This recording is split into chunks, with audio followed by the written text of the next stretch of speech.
విషయం మీద మాట్లాడడానికి అవకాశం ఇచ్చిన చైర్మన్ గారికి నమస్కారాలతో, ఇది కొంచెం సంక్లిష్టమైన విషయము, అట్లని న్యాయం కూడా.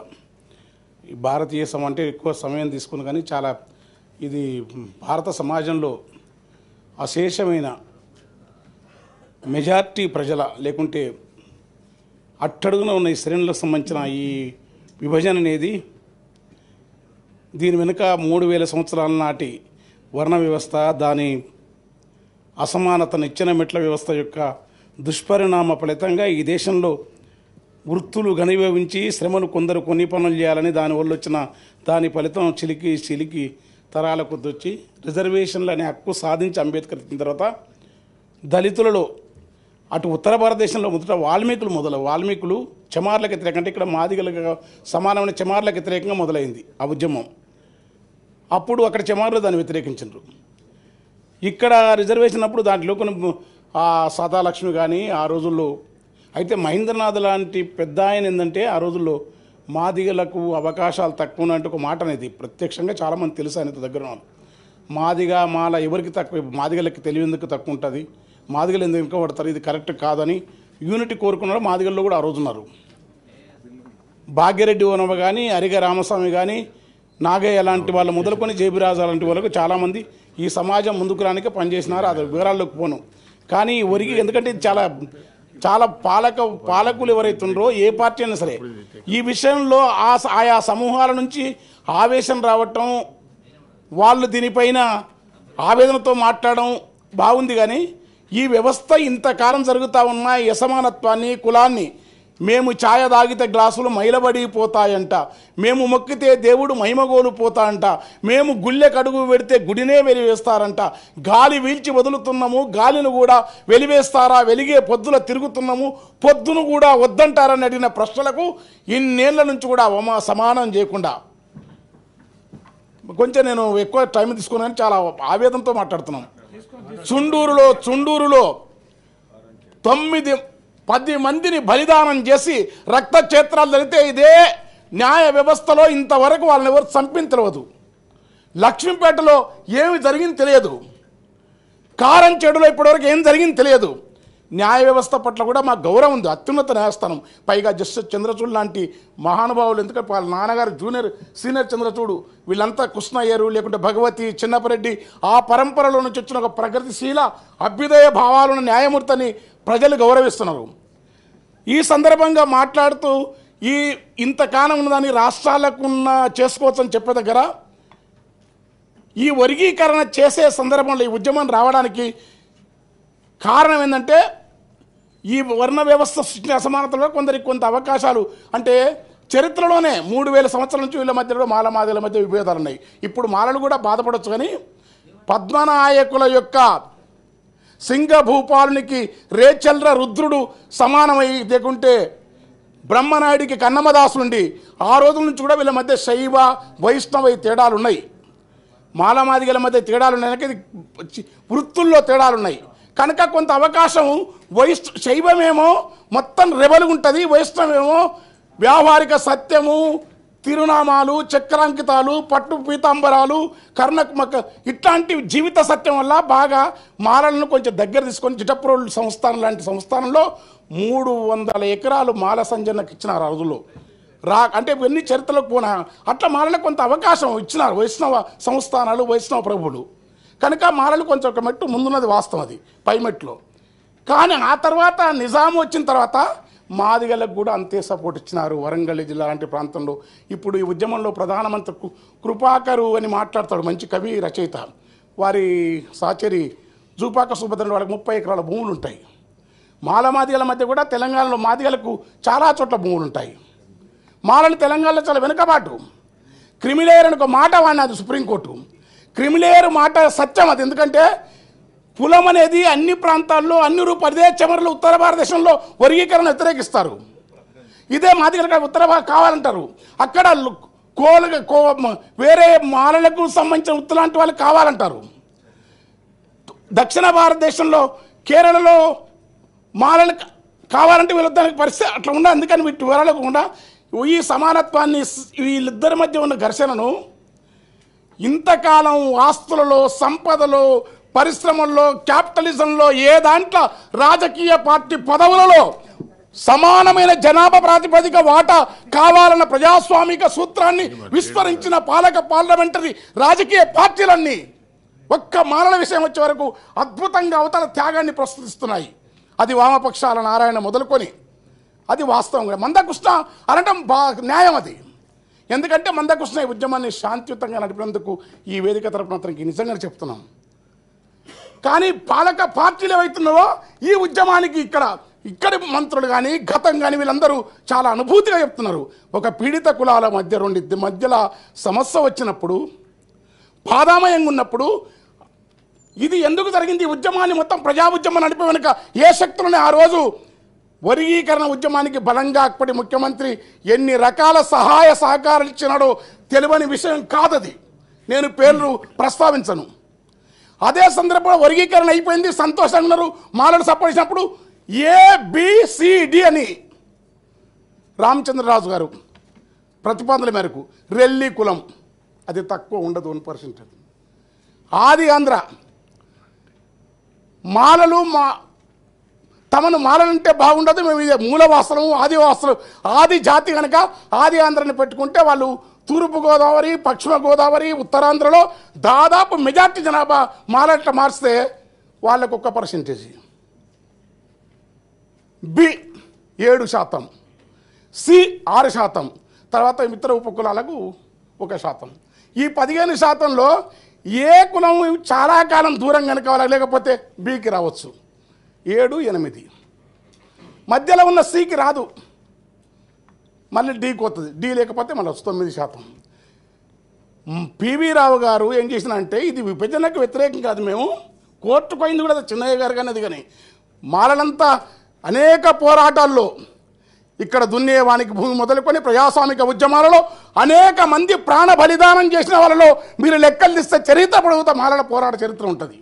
తామే కాకుండా ఇతరులను బతకనిచ్చే మహోన్నతమైన వారసత్వ విలువలకు సంబంధించిన నటరాజం, పెద్దిశంకర్ మొదలుకొని మహోన్నతమైన మీరు ఇవాళ కీర్తిస్తున్న మహాప్రజాయుద్ధం ఒక గద్దర్, కత్తి పద్మరావు, శివసాగర్, జేబీ రాజు ఎవరైనా సరే మాలలందరూ కూడా ప్రజాస్వామిక ఉద్యమాలకు బాసటగా నిలబడ్డారు.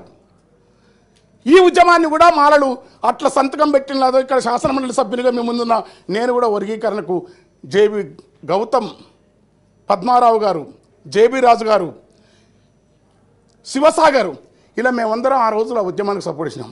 కానీ మాల ప్రజలు అడుగుతున్నాడు, 12 ఏళ్లకు కూలి ఎక్కువ వేస్తారని పైటేసుకొని కూలిపోయే మా చెల్లెళ్ళ బాధ నీకు తెలుస్తలేదా?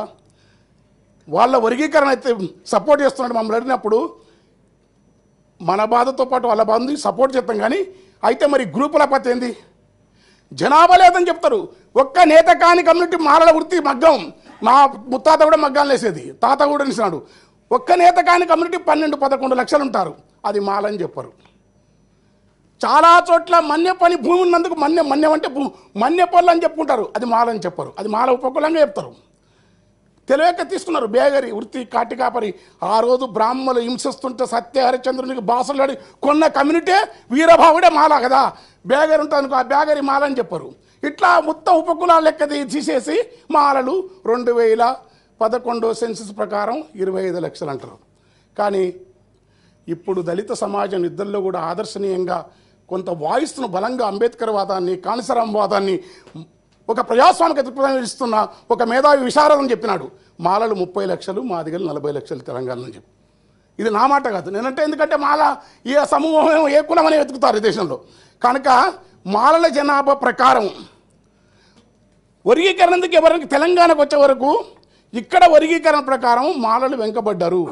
మాలల క్రిమిలేయర్ ప్రకారం ప్రియాట్లో ఉండాలా, మాకు రిజర్వేషన్ నా వరకు నేనేందంటే మాలలు ఒప్పుకుంటారా మాదిగలు ఒప్పుకుంటారా లేదు, క్రిమిలేయర్ ప్రకారం ఎదిగిన సెక్షన్లకు రిజర్వేషన్ అందాలంటే మాలలకు ఏవైతుందో ఇక్కడ తెలంగాణలో ఏ లెక్కలను చేయండి, భూమి, ఉద్యోగాలు, కార్పొరేషన్ లోన్లు అన్ని విధాల కనుక వాళ్ళు క్రిమిలేయర్లో మొదటి స్థానంలో ఉండాలి. చేస్తాం, చట్టం చేస్తాం, ఆర్డినెన్స్ ఇస్తాం, అంత ఉత్సాహం మీకెందుకో, అంత ఆసక్తి మీకెందుకో? తరాల కొద్ది మా వేంపెంటను కలిసినప్పుడు, మా గూడాలు కలిసినప్పుడు అనేక ప్రాంతాల్లో తెలంగాణలో దళితులమే దాడులు జరుపుతాము, మౌనంగా ఉన్న మీకు ఇంత ఆనందం ఎందుకో? మాకంటే అన్ని రాజకీయ పార్టీలు మనవాదంతో కూడిన ఈ దేశంలో, అసమానతల లోకంలో మనుషులను మనిషి కాదుని వ్యవస్థలో ఒక సాటి పీడిత కులం పట్ల ఏ కోన్ముఖంగా దాడి జరిగినట్టుగా మాదిగలు అంటాం, న్యాయం అది. ఎందుకంటే వాళ్ళు ఆ ఉద్యోగాలు కల్పనలు. కానీ ఎంత ఆసక్తి ఆర్డినెన్స్ సెంటర్ వేస్తాం, తేండి ఎవడతాడు. కానీ తెచ్చే ముందు మా జనాభా ప్రకారం మా లెక్కలు మేము తెలుసాల్సిన అవసరం ఉంది. మేము ఈ సమాజంలో మా వాటా ప్రకారం నాకు రావాలా. మీ రామచంద్రరాజు కమిషను, దానికి అప్పటి ముఖ్యమంత్రి, అక్కడి ఈ తెలంగాణ ప్రాంతం నుంచి ఒక మంత్రి, బ్యూరోక్రటిక్ అధికార వర్గం చేసిన కుట్రల ఫలితంగా మాలలకు 6% ఎవరి వాటా ప్రకారం జనాభా లెక్కలు ముందు నిష్పక్షపాతంగా తేల్చండి. ఆర్థిక సామాజిక అన్ని అంతరాలలో ఎవరు వెనుకబాటు ఉంటే వాళ్లకు వాళ్ళ వాటా ప్రకారము క్రిమినల్లో ముందుంచండి. తర్వాత లేకపోతే వీళ్ళకి ఇస్తాం, వీళ్ళు లేకపోతే వాళ్ళకి ఇస్తాం, వాళ్ళు 9 తీసుకుంటాం వీళ్ళది. కనుక అది జరగకుండా జనాభా లెక్కలు, తర్వాత ఉషా మెహ్రా కమిషన్, తర్వాత అమరత్వం చెప్తుండ్రు. మాలలను గుర్రాల మీద వర్గీకరణకు వ్యతిరేకంగా ఏ సమాజం అయినా సరే ఆకలి ఉన్నవాడు మా ఇంత డెమోక్రటిక్ ఆలోచించలేడు. పేదరికం దుఃఖం ఉన్న వాళ్ళ అమాయక ప్రజలు వాళ్ళు పోతే గుర్రాలతో తొక్కించి చంపేసిన దాని మీద ఒక్కరూ కన్నీళ్ళే కార్చరు, ఒక్కరు ప్రస్తావించరు. ఇప్పటికీ ఎంతమంది బాధపడ్డారు. ఇదే పాలక పార్టీలు తెలంగాణ వచ్చిన తర్వాత ఒక దళితుని గుద్ది సంపద కూడా ఎవరు పట్టించుకోరు.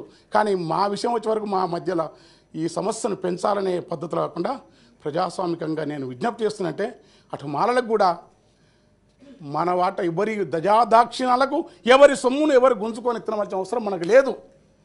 అది మనం తర్వాత నిజంగానే ఉద్యమాలుంటే అలగాల్సింది మాలలు. ఈ రాజకీయ పార్టీలో మన వాటా ప్రకారం, మాదిగల వాటా ప్రకారం ఉమ్మడిగా మనకు రావాల్సిన వాటాను లాగే ఉద్యమాన్ని తీసుకోవాలా.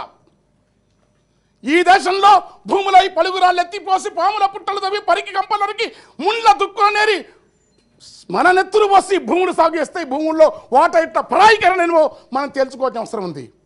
ఇక్కడ మొత్తం ఈ సంపదను, ఈ పరిశ్రమని ప్రైవేటైజేషన్లో రిజర్వేషన్ పాలసీని తుంగలు దొక్కుతున్నప్పుడు వాటి కోసం ప్రైవేటు భాగస్వామ్యంలో కూడా రిజర్వేషన్ రావాలని మారలు పోరాడాలి. మాదిగలకు వ్యతిరేకంగా పోరాడితే అది తప్పుడు సంకేతాలు పోయి ఈ దేశంలోని పాలకవర్గ సంపద పెట్టుబడి చేతుల్లో ఉన్న స్వార్థపూరితమైన నాయకులకు ఒక వత్తాసును, ఒక ఆయుధాన్ని మనమై మన వ్యతిరేకంగా ఒక ఆయుధాన్ని ఇచ్చినట్టు కనుక మాలల నిగ్రహంతో వివరించాలా.